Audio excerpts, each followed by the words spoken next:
واجعل بنائي بنا صافيا يجرني إلى خيور صافيا.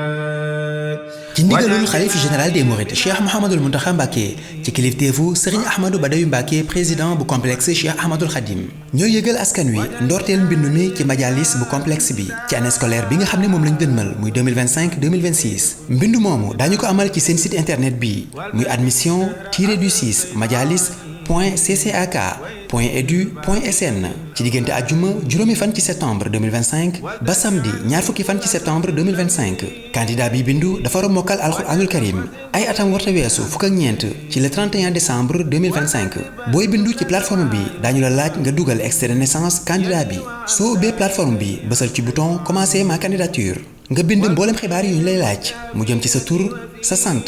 góor nga wala jigéen sa nationalité sa date de naissance soo noppee nga bës suivant si xët wi nga bind sa adresse sa turu waajur wu góor numéro de téléphone am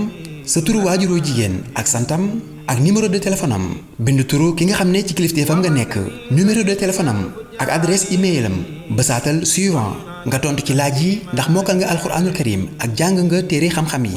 ci waaw wala déet. ñeenteelu étape bi fii ngay dugalee sa extrait de naissance bi nga xam ni moom nga enregistré wala photo ci sa téléphone wala sa ordinateur soo noppee bësaat suivant soo xoolee ci xët wi ne mboolem xibaar yi nga bind wér na nga daal di bës ci bouton soumettre ma candidature dina la ubbilaat xët woo xam ni danga ci fekk sa numéro dossier bi ñu lay yëbal muy numéro boo xam ni danga ko war a denc bu baax ndax moo lay dimbali nga mën di xam sa candidature fan la toll boo bëggee xam sa tolluwaayu dossier da ngay dellu ci page d'accueil bu site internet bi cliquer ci suivre ma candidature nga bind numéro bi ñu la jébaloon ci kër gi nga xam ne ci la ñu bind numéro de dossier bësal ci rechercher nga jot mboolem xibaar yi nga xam ne moo jëm ci sa tolluwaayu dossier daañu la yónnee it message ci sa téléphone portable di leen xamal ni candidat yi nga xam ne ñoom la ñu tànn daañu leen saytu ndax mokkal nañu alxuraanul karim ngir yeneen i leexal mën ngeen woote ci 71 006 91 51 وسر خيري وكل فتني